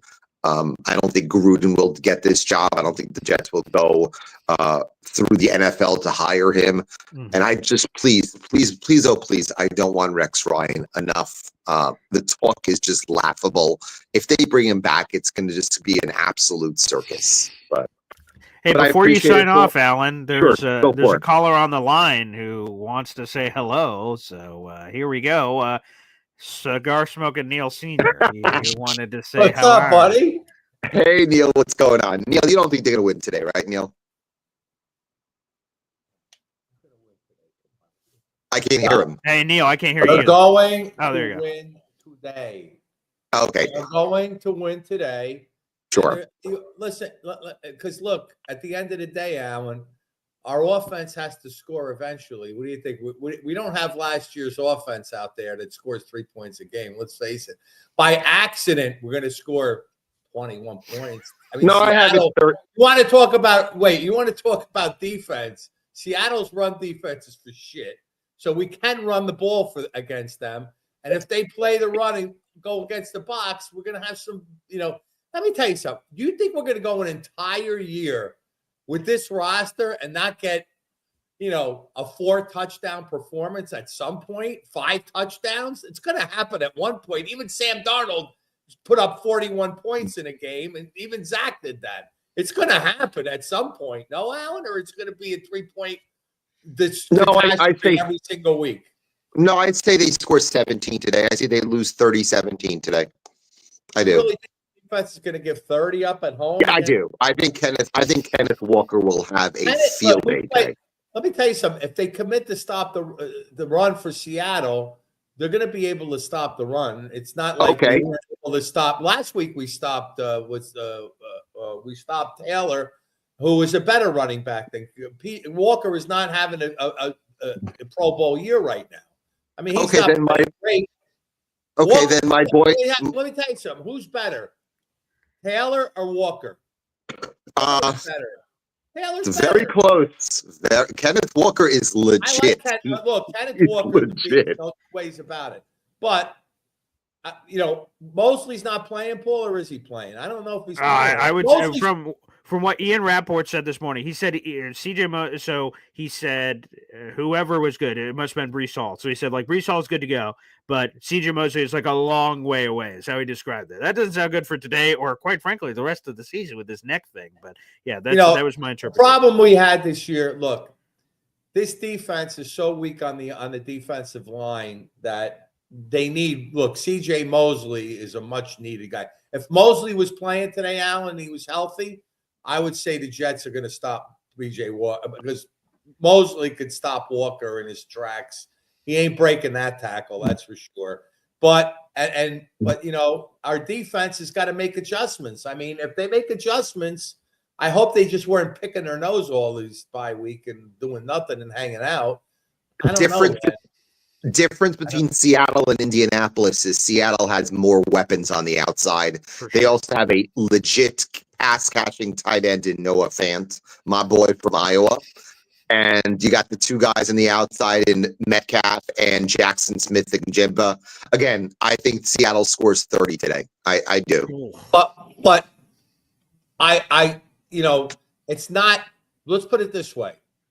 I think in our defense is clearly better than the way it's been playing. The problem is they're so tired of playing from behind all the time. I mean, in reality, the last 2 years, we've played behind in almost every single game, Alan. Every game. Now, the games we've not played from behind on, like the Texan game, once we got up on a team, we turn it on a little bit. I don't think our defense is horrible, okay? It's not what it was the last 3 years. That's a fact. But it's not so bad that, any team could just walk in the door at MetLife and score 30 points that easily. I don't buy that. I would say that I believe that this offense, forget about the defense a second. I believe the offense is going to be able to put points on the board. And we'll get up on some teams early. And if we get hot, look, every team, Seattle's got the same problem we have. So that's where I put a lot of hope on today because they don't score in the first drive either. They're the same boat as we are. They're slow starters. So if we get up on them, and I know Geno Smith won a lot of games from coming from behind. So teams have not had a lot of success coming from behind against the Jets. I mean, I know last drive, yes, but not like if we're up 21-7 on Geno Smith, I would say he's not coming back against that score. I don't. How often have we been up 21-7? That's my point. We were up against Tennessee, the Texans. We were up, Paul. We were up. Texans? Didn't Aaron Rodgers have like 30 yards passing? Didn't we like not score nothing? They were down against the Texans at halftime. Yeah, they were down. Yeah. That's why we went crazy in the second half. I don't think we were up on the Texans. Neil, what worries me today is the Jets off big layoffs usually lay eggs. I get that. And it happens all the time. Okay. That's what worries me. And again, Seattle's in first place. They have more to play for. They have more weapons than you expect. And I just think it's a bad matchup for us today. I really do. Look, it's easy to say that, but you could go the other way too. Seattle's coming off a big win. Okay. They do. This could be a very, very easy letdown trap game for Seattle also, Paul. It's a trap. It's a trap. I love it. They're coming off two big wins. They're feeling their chest. Okay. They're coming all the way to the East Coast to play a 1:00 game. It's 10:00 in the morning in their minds. When they wake up, they're going to go like this. Oh, what are we doing today? Oh, we're playing those shitty Jets. Come on. Let's go out there and lay a hat on somebody and we're going to win the game. That's what they're thinking about us now, Alan. And that's when the Jets could become dangerous. When teams take us for granted, that's when we become a little dangerous. So I wouldn't be so sure that this game is going to be Seattle's a layup here. I don't buy it. I think we're going to score. Will they score 21 against us? I think yes. I don't think they score more than 21 against us, but I really think we're going to get a 28 burger on a game, one of these games, and I think it starts today. Rodgers is rested. Paul was at one of the last games Seattle played at 10 in the morning with his dad, and Seattle blew out the Falcons. They did at 10 in the morning. So they've done great on the East Coast this year. Yeah, they have been good. I know that. I know they've been good on the East Coast. Well, Neil, don't worry. 3-9 today is going to be it's inevitable. But I appreciate it, Neil. I like you, Neil. You're a good guy.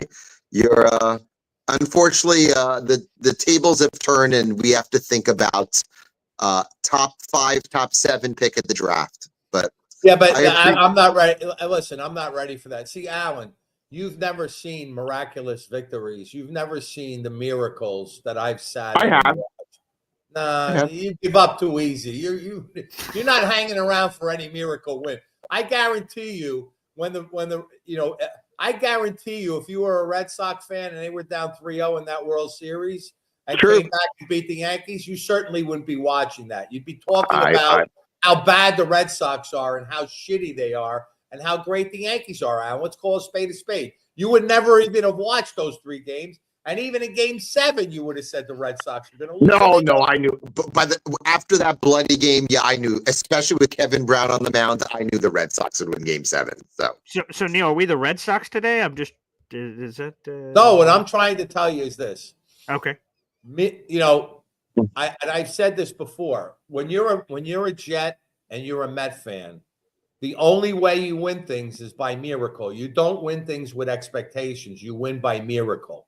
And all I said, and I said this to your father yesterday, I don't know if I did or not, but 6 games, a 6-game winning streak is not impossible. It's a 0.7 chance of us winning. But, Alan, it was a 21-point underdog in Super Bowl 3. My father got 21 points. It was 18 on the paper, but it was 21 points. The probability of the Jets beating the Baltimore Colts in 69 was worlds more improbable than the Jets winning the last 6 games with a healthy Aaron Rodgers. Way more improbable, okay? Same thing with the Mets. Alan, 1986, I'm sitting behind Bill Buckner. The Mets are down in Game 6. Congratulations, Red Sox on the screen. Kevin Schiraldi comes in. Bill Buckner, the best first baseman and Gold Glover, has a ball go between his legs out to the outfield, and the Mets come back and win that game. Allen, that was way more improbable than the Jets winning 6 games in a row. Way more. So in my mind, until the 9th loss comes, it could be today, could be next week, could be never. Because the reality is, if the Jets figure it out, and they have – no, listen now, I will say this to you. I never, ever could expect Zach Wilson and a Jet offense the last 3 years to put 30 points up a game for 6 games in a row, or 21 points, or even 15 points. I mean, nothing, because just that was a fact, okay? But you're dismissing Aaron Rodgers as being a washed-up quarterback that is not capable of doing something. That's where I think you're off a little bit. I think that Aaron Rodgers is got a lot of pride. I think he's got the right team and the right weapons in our O-line, where he is capable of putting up 21 to 30 points the next 6 weeks. He did it last week and we lost. But my point is, and he looked like shit doing it. Okay? I've seen Rodgers games where he puts 4 touchdowns up like he's going to take a nap. All right? So it's not that improbable. It's not like we have shit there. We got a team with unbelievable weapons. We don't have a sieve for an offensive line. We don't have a shitty running back room. Look, if this was the opening day game, Seattle against the Jets, all right, at home, take everything out of it. Let's start from day one. Okay, what were we underdog against the 49ers week 1? I think it was like 3 points. It started off as a touchdown, but I think it went down. It started out like a month before a touchdown, but I think it went down like 4 or 5 by the time. Okay, it was a 4 or 5 point. The bottom line is Seattle, based on last year, and they were not a great team last year. Were they a playoff team last year? Who? What was Seattle in 2023? What was the record? I'll double check. I can't remember. I'm curious.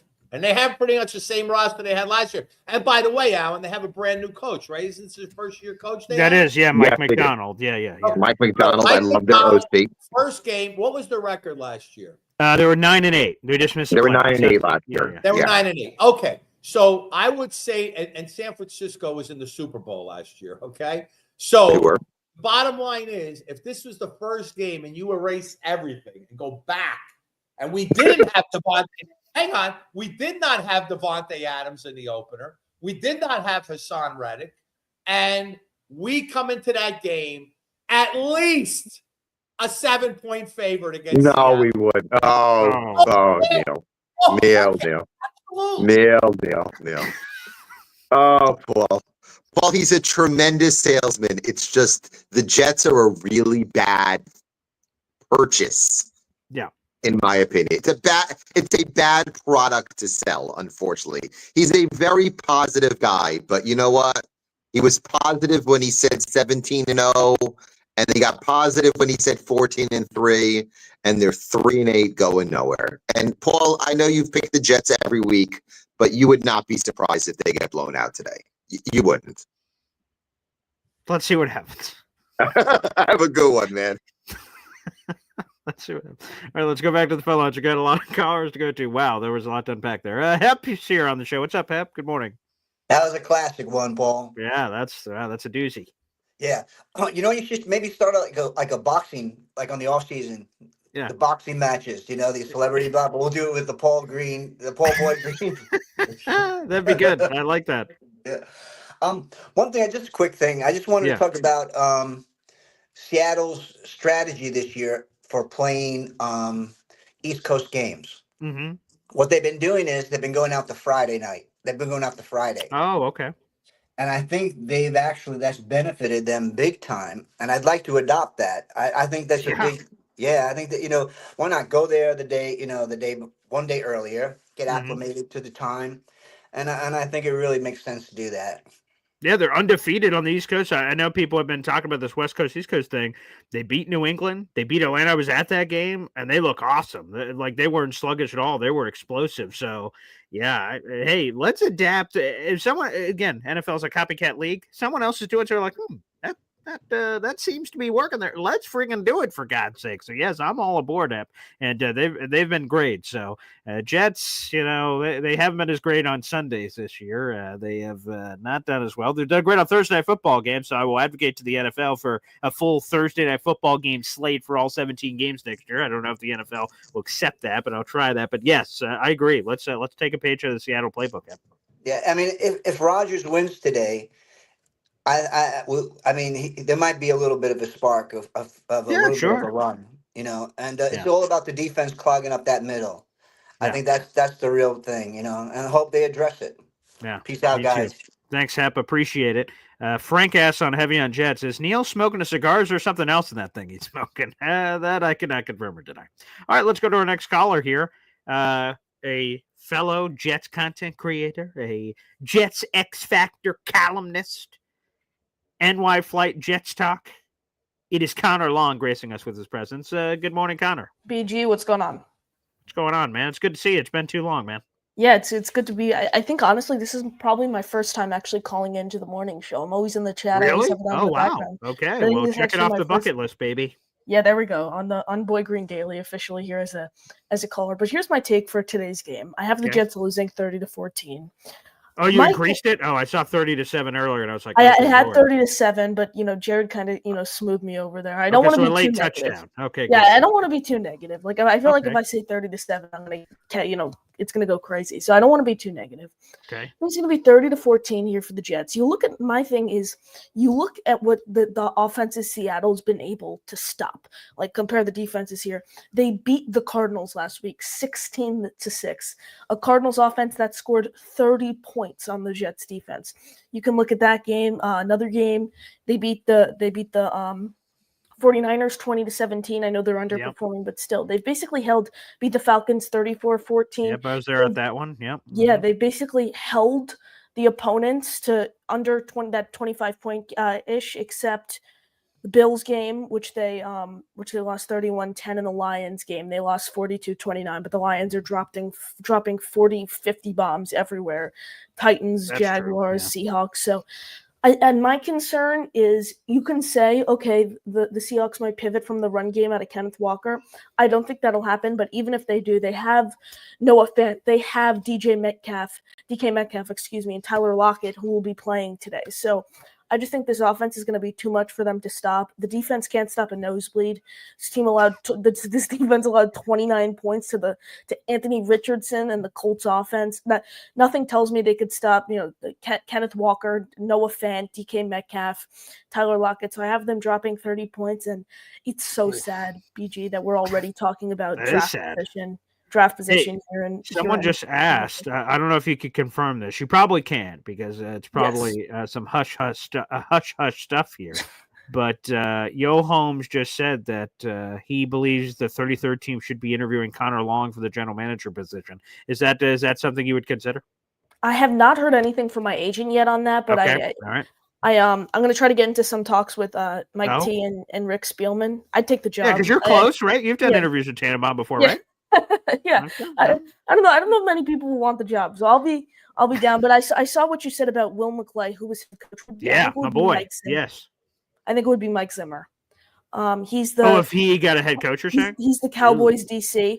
Not necessarily that I like it. I don't want Mike Zimmer to be the Jets head coach next season, but I think if Will McClay came over, it would be Zimmer. His guy? Yeah, it's his guy in the Cowboys organization. He has head coach experience. That was just thought, but. Like I said, who are your bets? So I'm a Will McClay guy, but who are your bets for or not bets necessarily, because I don't want to say predictions, but like who are your guys that you're planting your flag on, since that seems to be the topic of the weekend, planting flags on things, is what head coach GM combination, if you get to pick anyone, would you want? It'd be who? This wouldn't make sense. Like I want Vrabel as my head coach, and for GM, I want John Dorsey from the Lions, senior personnel. Oh, I see. So it's not the lion thing, but I don't think it has to be. No, I mean, if John Dorsey came over, I would be fine with Aaron Glenn or Ben Johnson. Yeah. I would love both those guys. Okay. Obviously, Johnson would be a bit ahead of Glenn. When all's said and done, I think Rex Ryan is the coach of this team. What? And it's Really? Wow. Okay. And I think it's some sleeper GM that no one is talking about. Catherine Reich is someone to look at from the Browns organization. She was a front runner for the Vikings job just a few years ago. So I think Rex Ryan is back. I think Rex Ryan is back next year. Wait a second, Connor. When were you born again? What year? 2011. I haven't seen Rex coach. Wow. Yeah. So you saw, I guess, when you saw Rex Ryan coach. Well, I guess you really didn't because you were. I didn't watch football when he coached. I see. Yeah, I guess that makes sense. Okay. Yeah. Okay. Well, I hopefully think he's going to be the head coach of this team next year because he wants the job. I don't want Rex. I think there are a lot of pros to Rex, what he brings to the table, and I think there are a lot of cons. If he's going to be the head coach next season, I think he needs a very strong offensive coordinator. He barely could operate an offense when he was coaching 2016 with the Bills, which was 9 years ago. Would be 9 years ago if he came back next season for the Jets. He's going to need a really, really strong offensive coordinator if he wants to come back and coach this team. But when all said and done, I think Woody Johnson instills his trust into Rex Ryan, and he's the head coach. I don't want him, like I said, I wanted Todd Monken, a Mike Vrabel, Ben Johnson. I'd be even okay. Not a lot of people like Cliff Kingsbury, but he interviewed for the Gase job with the Jets. He's someone I look out for. Brian Flores is someone else I like I said, guys, I see you in the chat. I don't want Rex. I just think he is going to get the job. I think Woody Johnson really likes him, and he's been campaigning for this job. Hey, quick follow-up. Is that a Malachi Corley jersey? No, it's the old Garrett Wilson jersey. Oh, okay. Because Corley for 5 seconds had that jersey. That was as you know, BG from our as you know, BG from our summer show. I'm not a Corley fan, and right. And you've been right so far. Corley, through 11 weeks, I have been there. I'm about to be 12. It looks rough, but maybe he's just a late bloomer. Maybe it's gonna really take off here. That's normally when things take off, right? They wait 12 weeks in a stagnant state of there, boom, take off a week. I know. If he just crossed the pylon with that ball in his hands, we could be talking about a completely different Malachi Corley. A Malachi Corley that's been heavily involved in the game plan the past few weeks, who's been playing a ton of offense. It's just that stupid mistake is costing him so many snaps. So that was a joke. Watching that on Halloween on TV, I'm like, you've been begging for this. You had 3 snaps entering the game. What an idiot. You were begging to get on the field, and then you dropped the ball before you. It was just an absolute mess, but that's pretty much summed up the Jets season. So, we're sitting here 3-8 right now talking about draft position. I think I saw something. If they win out, they have a 58% shot of getting in. Ooh, that's better odds than I saw. I was watching the Athletics playoff simulator thing, and they said we have 0.7 right now. Not great. But if they won out, they'd only have a 30% chance. Your 50-something percent sounds a lot better. Let's go with that. I like that. Yeah, I saw 58% chance. I think it was – I heard Evan Roberts talking about it. Then I saw it on NFL.com. So, 58% chance if we win out, but I don't think that's happening. I think this team is a 5-win, 6-win team this season. It's crazy to think that there's a chance this team goes 3-14. I don't think it will happen, but there is a chance this team goes 3-14. Unbelievable. Compared to compared to a 7-10 team last season with Zach Wilson and that it could be worse.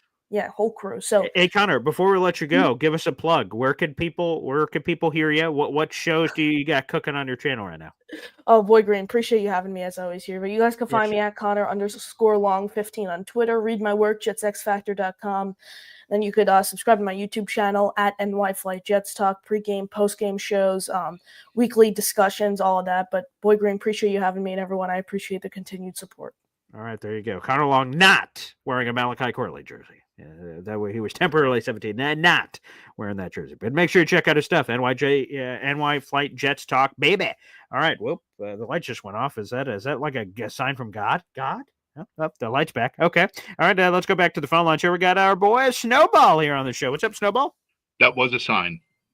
The light went probably off, right? Yeah. It did. I'm all about signs, and Jet fans, don't worry about it. We got this week. We got it. This week we're winning. Yeah, that's it. There you go. That's the spirit. I love it. We're winning out. So okay. It's happening. You know why? I just emailed you. Oh, Oh yeah. Oh yes, I saw it. Yeah. By the way, you guys did. I'm gonna have to. Let me drop that in the chat. Actually, let me. I saw the video. I saw your guys' thing on this. The Namath sacrifice that you guys did to. So I'm gonna drop that in the chat right now, so you guys can check this out. Here's the YouTube link, guys. Make sure you guys check it out at your convenience, or well, the Twitter link to the YouTube link that you guys can see in there. So that's right there in the YouTube chat. You guys can check that out. But yes, you're right. You guys have finally, after all this time, I thought just time itself would, do it. We wouldn't need to do anything else, but apparently every once in a while you need a ritual animal sacrifice. A goat, or in this specific case, I guess it is a goat. Joe Namath, the goat of Jetsland. That we went old school, and the sacrifice had to be done. So yes. So it Thank you shall be for your written. contribution, Snowball. We appreciate it. You're very welcome. So when you watch the Jets win today, know why. Just know why. Okay. And when we go out, just know why. See? Either way. Yeah, it'll happen. Connor was like saying 58%. Yes, if we win out. Yeah, those are better odds than I read, but I saw some people in the chat saying like 37%. So okay. Even at 37%, a miracle, right? Sure. Neil spoke about a miracle also. So maybe he did. Miracle is going to happen. I do agree with you about what's his name, the guy from Texas. Texas. Arch Manning you're talking about? No, the assistant GM in Texas for Dallas. Oh, Will McClay. Oh, yes. Will McClay, yeah. He might just be what the Jets need. Mm-hmm. You think I think so. We might need some Texas-sized chutzpah, right? For this team. We could need it, yeah. Yeah, we got to void. Yeah. Could he be the guy to like turn this team around and rule with an iron fist? And I think so. He's underneath Jerry Jones, and sure, like these are guys who are no nonsense people. So right, if he's dealing with that craziness, imagine. I think he'd be well prepared, well suited for the craziness in Jetsland. I think New York is on par with Texas. Yeah. So maybe he'd be. I watched last night a Football Life, Troy Aikman. And great. Have you watched that one? That's a good one. That one, if it's a recent, sometimes they do re-up versions. So if it's a re-up version, I haven't. But I watched the original Troy Aikman and had stuff about his concussion and his daughters and stuff. That was probably came out. Now that probably came out 15 years ago. So I saw that Football Life. That was 15 years ago. Okay, kind of like when the Jets started to like really suck. Mm-hmm. And what I'm saying is, I don't know if you ever watched it, but the things that he said in that video hold so true for the Jets. Mm-hmm. If Aaron Rodgers was the player that Troy Aikman was, I mean, he is football wise, he is, but attitude wise, if he had Troy Aikman's backbone, mm-hmm. I mean, this would be a different team. So. I don't know what he says in the locker room. I don't know what he says on the side of the field. Right, yeah. We don't know. Behind the scenes and on the sidelines, is he going up to people and be like, hey, we need to do this, X, Y, Z. If he's in the locker room or if he's at practice. Mm-hmm. I don't know. I think they should just go backyard football today. Aaron just draw plays on his palm and just be like, all right, Devontae, you do this. Why not? You do this. Honestly, yeah. I'll see at the goalpost, whatever. Just like try it. Yeah. I will tell you again, for people who have not seen either that football or just in general, some background stuff on Troy Aikman. Like, this dude is as serious about winning as a three-time Super Bowl champion. And you guys can say what you want about some of the statistics, but man, he just had the want to. Yeah. And man, and even now you could hear there was a great piece written by The Athletic that went behind the scenes on the Monday Night Football group of Troy and Joe Buck. And they talked about Troy's routine because he stays in elite football shape now. He said he could play in the NFL right now with the shape that he keeps himself in, which is crazy to think about, but getting himself up at still to this day, 3-4 in the morning to do these yoga things, all this crazy ass stuff he does. Man, Troy is dedicated, man. And that's as dedicated as he was back in his playing days too. Yeah, I'm with Neil. Today's a win. Guarantee. Yeah. I guarantee it in the name of Joe Namath. I guarantee we will win on Sunday. So today is beautiful. The day. All right, set us up. A Jets match game today. Who we got? Yes. Well, we had the champion was on your show just now. Just Neil is going up against Terrence. Ooh, wow. Okay. Yes. Wow, that should be a good elite octagon matchup. Wow. Terrence will be rocking the mic. Yeah. So. And where is it if people would like to tune in this is at Jets Worldwide, all one word, on YouTube. So 10:30 this morning, Eastern Standard Time. Check it out. We'll be there. Beautiful. Well, Snowball, thank you for your contributions, both to, the Namath burning that hopefully will lead us back to glory. You will get all the credit for that. And Jets Worldwide, wide for everything that's going on. Oh, wow. Terrence is here. He's saying Neil is going down. Fire emojis. He's fired up. I love to see the chutzpah there from Terrence. That's beautiful. So, yeah, we're looking forward to hopping on over. That's, what'd you say, 10:30 that coming up? 10:30, yes. The video on Namath was supposed to be a joke. We have over 20... We have over 2,000 views so far, so It is spreading like wildfire. So there you go, beautiful, just as God intended. Beautiful. Snowball, thanks for tuning in, brother. God bless. All right, there you go. Appreciate you. Again, we are 11 members away from our number one Austrian Jet fan getting his emoji baby, which, by the way, Snowball is responsible for the creating of all of these emojis, which is a lot of fun. So, again, you guys can join the Boy Green Coffee Club there. Let's go back. Connor Long has the updated playoff analytics on all things New York Jets. Connor, give us the details, our lead analytical technician. Thank you, BG. So I found an article from Jets X Factor early this morning, and here are the odds. That's on brand. Very nice. JetsXFactor.com. Yeah. So it says even if the New York Times simulator you said you used. So it says I read it in the Athletic. Yeah, go ahead. It gives the Jets a 28% chance of getting the help they need to make the playoffs. However, with the best case results this week, that number can rise as high as 50% before week 14 kicks off. On the other hand, the number can drop as low as 12% with the worst results, putting the Jets on the brink of elimination, even if they continue winning. If the Falcons beat the Chargers, it boosts the Jets' chance at 7% if they win out. If the Bengals beat the Steelers, it boosts the Jets' chance by 5% if they win out. If the Patriots beat the Colts, it boosts their chance by 4% if they win out. And then if the Eagles beat the Ravens, it boosts the Jets' chance by 3%. Browns over Broncos, it boosts the Jets' chance by 17%. Wow. So, folks, this just goes to show you that we've hopped in the time machine. Connor is -2. Okay, it's 2009. The Jets, their playoff chances look improbable. They needed to keep winning, and other teams specifically, as you heard Connor there from Jets X Factor data, certain teams have to lose, certain teams have to win. That's where we're at in Jets land. For the people that are saying, are you saying there's a chance? Playoffs! Yep. If you're in that conversation, JetsXFactor.com is the best place to look to keep track of all of the rooting guides outside Jetsland. Of course, the prerequisite, the necessary ingredient here is Jets need to win football games, which, again, they've one win in the last 2 months. So they need to turn their own crap around before even having a chance with all the other stuff. But it's possible. So you just got to, you got to keep the faith alive. So, Connor, thank you for the updated numbers. Of course, appreciate you, BG, and let's get a Jets win today. Even though I don't have them winning, I'm still rooting for a Jets win, run the table, make the playoffs. Here we go. Booyah. There he is, Connor along for that. Let's go back to the phone lines. We got Ricky New York live here on the show, baby. What's up, Ricky? Good morning. Hey, how's it going, Paul? What a show. Let's worry about today. Let's not worry about draft picks and coaches and GMs and all that stuff. I'll tell you what. Woody has got a whole bunch of money. And why is that? Because people with a bunch of money like that, they typically don't gamble. And that's why Rex is not going to be our coach again.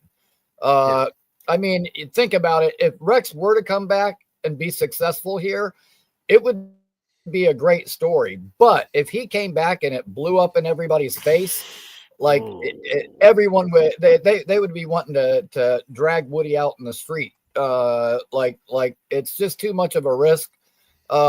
Mike Zimmer will not ever be our coach because much like Allen, Mike Zimmer is a bad interview. Now speaking of coaches, okay, so Seattle has Mike McDonald. Okay, I don't care. I don't care if they have all the Doobie brothers come and be coaches for them. Not gonna matter. And everybody just, people in the chat acting like, oh, Seattle's, I'm tired of people talking about Seattle like they're some juggernaut. You know what Seattle did in week 9? They gave up 7 sacks to the Rams. The Rams had their way with that team. Wow. Had their way with that team. With 2 rookie defensive linemen both getting 2 sacks in that game. They got Laken Tomlinson. They got him as a starting guard on this team. Yes, and they've got a backup center in now who actually is better than the guy they had starting. Connor Williams retired, yeah. Yes, but they're vulnerable up front. So the name of the game today is pressure. We need to get on Geno Smith. Yes, because Geno's good, but Geno will also take some sacks. So also throw some picks. He has 12 picks this year. Yeah. Yes, and so you know what? I'm very optimistic about today. That being said, we're not making the playoffs this year. It's not going to happen. My best case scenario is we can win 4 out of 6 and end up a 7-win team again.